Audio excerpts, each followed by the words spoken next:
After a weekend off, it's time to return to F1 Fantasy at the Azerbaijan Grand Prix. So, who are we going to buy, sell, and hold as we head into Baku? Let's find out.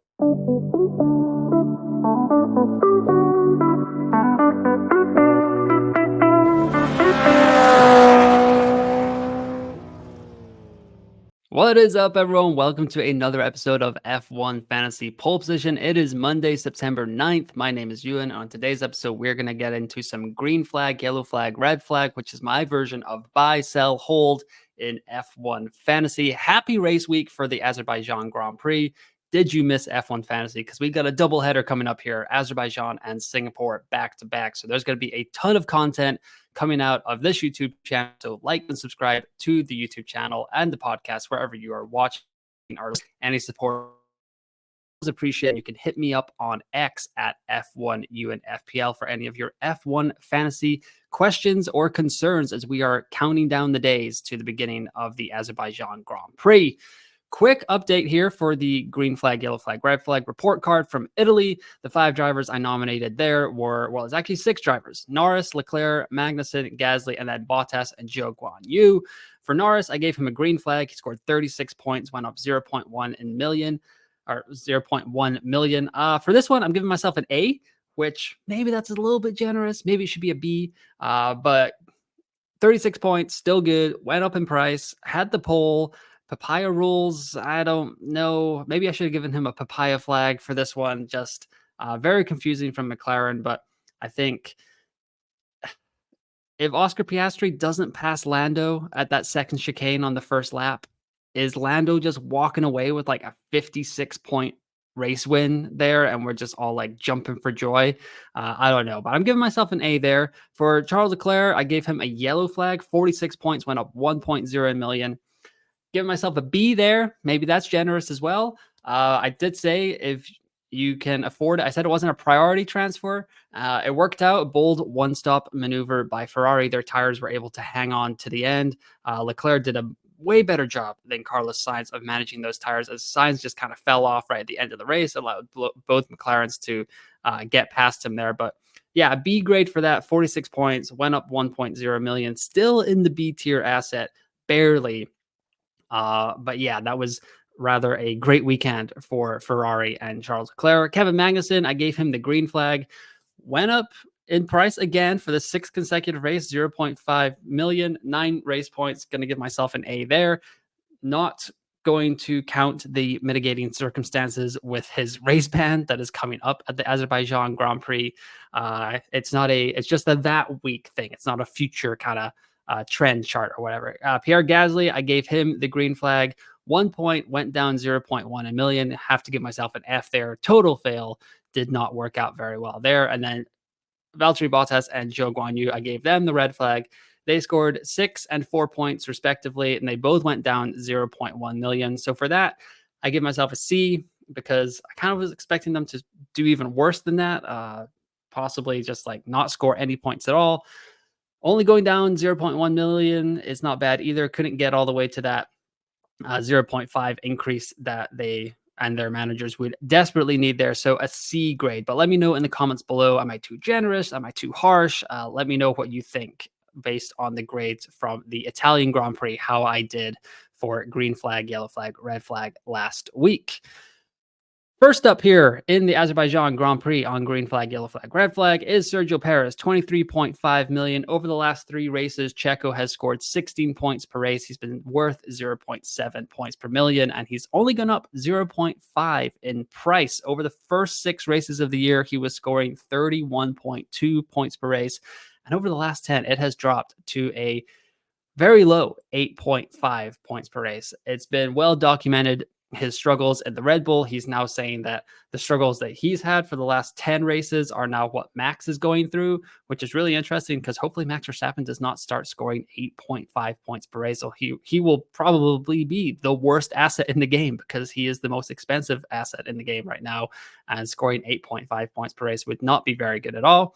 And just to kind of illustrate how rough it has been for Checo Perez, he is the only driver in the top 4 teams in F1 Fantasy right now who has not scored at least 25 points in any of the last 10 races. He's actually the only one to not even score 21 points. He scored 20 points once in the last 10 races.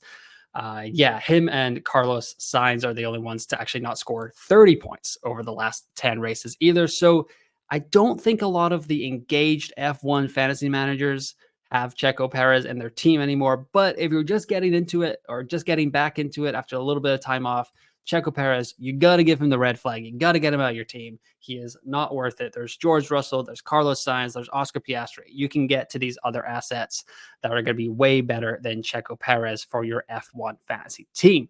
Next up here is another premium driver, Carlos Sainz, 23.2 million over the last 3 races. He's scoring 18 points per race. He's worth 0.8 points per million, and he's gone up 0.7 in price. Over the season, he's actually done a lot better than that, 22.4 points per race, 1.1 points per million, and he's gone up 4.7 over the season. However, he has been struggling over the last kind of like dozen races against Charles Leclerc. If you remember, he started off the season quite well. He beat Leclerc head-to-head in Bahrain and Australia, and it has kind of just gone downhill there since then. He was also replaced in the second race for his appendectomy in Saudi Arabia, where Ollie Behrman did quite well. But yeah, Sainz has only outscored Leclerc in 4 of the 16 races this season, and he is 0 for 4 in the last 4 races. So Leclerc is really kind of putting the pressure down in Ferrari right now. I think there was a lot of talk earlier in the season about, did Ferrari make the right move? Should they have gotten rid of Leclerc instead of Sainz? And Leclerc has kind of put all of those rumors to bed. I don't think anyone was really serious about those. It was great clickbaity material. But yeah, Charles Leclerc just kind of proving that he is the number 1 driver at Ferrari, at least for this season. We'll see what happens when Lewis Hamilton comes into the red Italian car next season. And also just compared to other assets in his kind of price bracket, Carlos Sainz is losing to Piastri 8-2 in the last 10 races, which means he's been outscored by Piastri in the last 10 races. It's really 8-1 or 7-2 in the last 9 because Sainz DNF'd in one of those races, and he's also losing to Russell 5-2 in the last 7 races in which they've both finished. So Russell's had a disqualification and a DNF, and then Sainz DNF'd in Canada as well. So compared to Piastri and George Russell, Carlos Sainz is not doing that great. It's only 1.7 to get to Charles Leclerc for one last race, as he is a B tier asset as well. So if you don't have Carlos Sainz, or you do have him, I'm going to give him a yellow flag for the Azerbaijan Grand Prix. Not a huge priority. If he's the only way that you can get to Ferrari and they look super good come Friday or Saturday's data, then I would kind of go to him from like your Checo Perez, your George Russell. Iffy on if I would go there with Oscar Piastri. So he doesn't get the green flag because he's not like a definite buy. If you can have the extra price bracket, if you have to go down from like a Valtteri Bottas to a Colapinto to go from Sainz to Charles Leclerc, I would definitely do that as well. But Sainz is going to get the yellow flag for this because I would like to have him in my squad. But if you can kind of get to other assets in his price range, then I would prefer to go to those assets as well. Next up here is Lance Stroll, 14.7 million. He has returned to the C tier bracket after a couple of dismal races where he's fallen 0.6 in price. Over the last 3 races, he's been scoring 4 points per race. He's been worth 0.3 points per million. Like I said, returned to the C tier bracket. When he was in the C tier bracket earlier this season, he earned a price rise in 8 of 12 races, several 0.5s. I think he had a 1 million price rise as well. So when he's in this bracket, he can do quite well. And in 6 races at Azerbaijan, he's finished 4 of them, and he's earned points like F1 World Drivers' Championship points in every race that he has finished. He has a podium here in his first season ever in F1. So he likes this track. He's done quite well here. So if you're in desperate need of some budget, if you want some easy, if you just want an easy budget boost, and if you're in like a weird price bracket where you can't really maneuver anyone up to get to those top B tier assets, or like there's no point of going all the way down to like a Valtteri Bottas kind of Joe Guan Yu thing, or you're limited in your transfer, you don't have a wild card. Lance Stroll is right there as a like kind of get out of jail free card, just gain a little bit of budget. You'll see what happens to maybe like the other B tier assets, maybe like Carlos Sainz, like we were just talking about. Maybe he DNFs in Baku, drops a few zero point 0.3 in price, and Lance Stroll can go up. And that maybe gets you into a route where you can maybe get to Carlos Sainz for Singapore, where he won last year. So that would be handy dandy for the Singapore Grand Prix. So Lance Stroll could get you a pretty much a free 0.5 million price bump. So for me, he gets the yellow flag.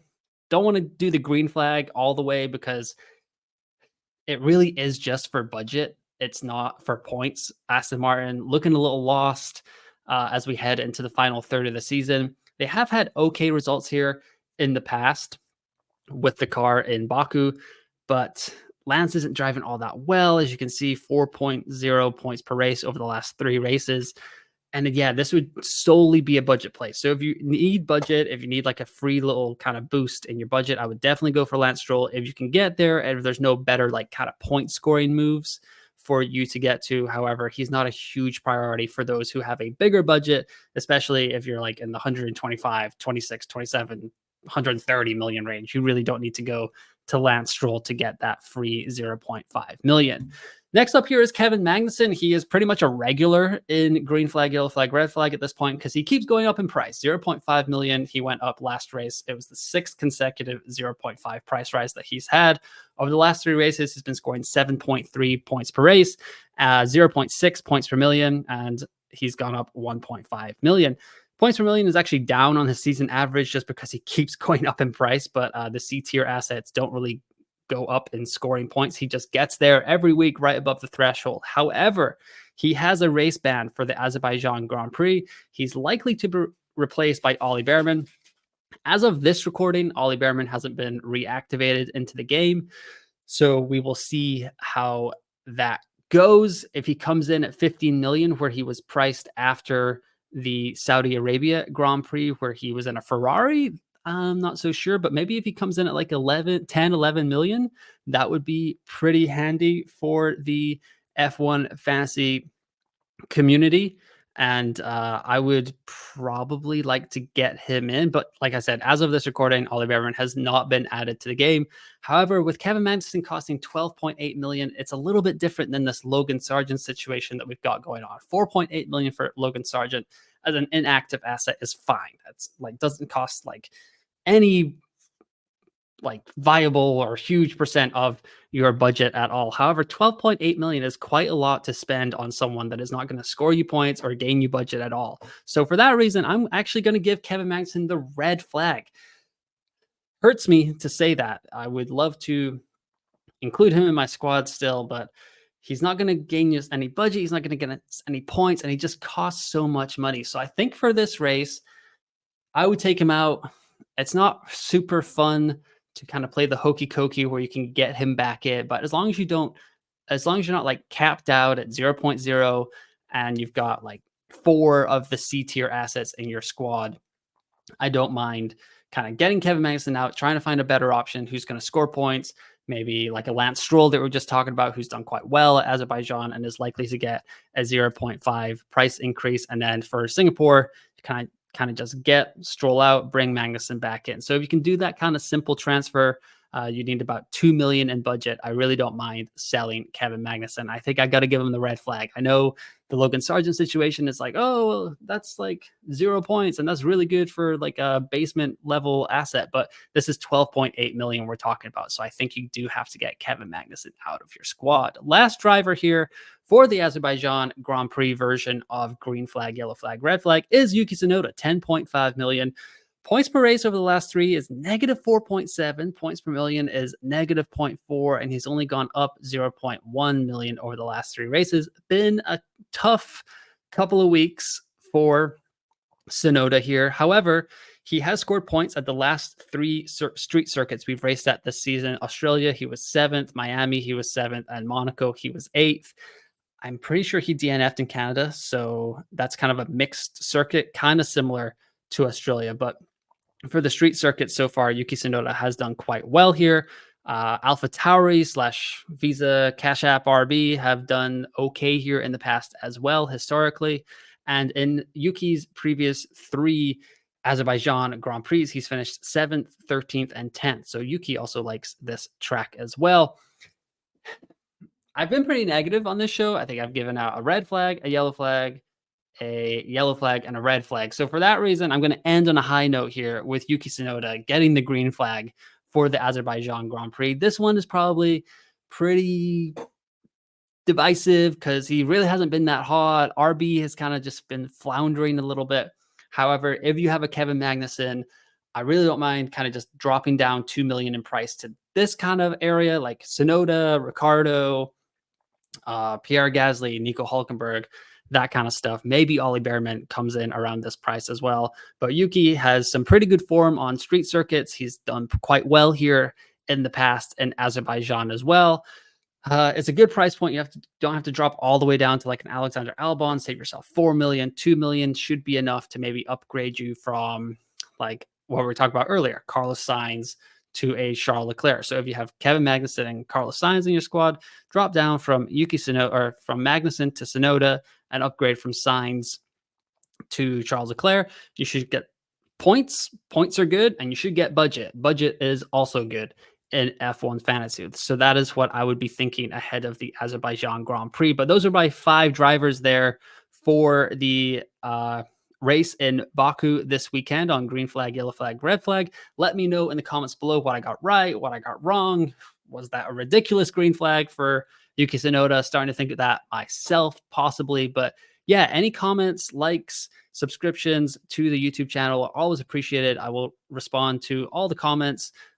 Hit me up on X at F1UFPL as well. I'm always active on there. Race preview and final team selection coming out on Wednesday, and then I'll probably be on the Twitter machine on Saturday while I'm at qualifying for Baku live, watching my first F1 session in person ever. So that will be very exciting for me, but hopefully the signal is okay so I can lock in my lineups after FP3. But once again, thanks for listening. Thanks for watching, and I will talk to you next time.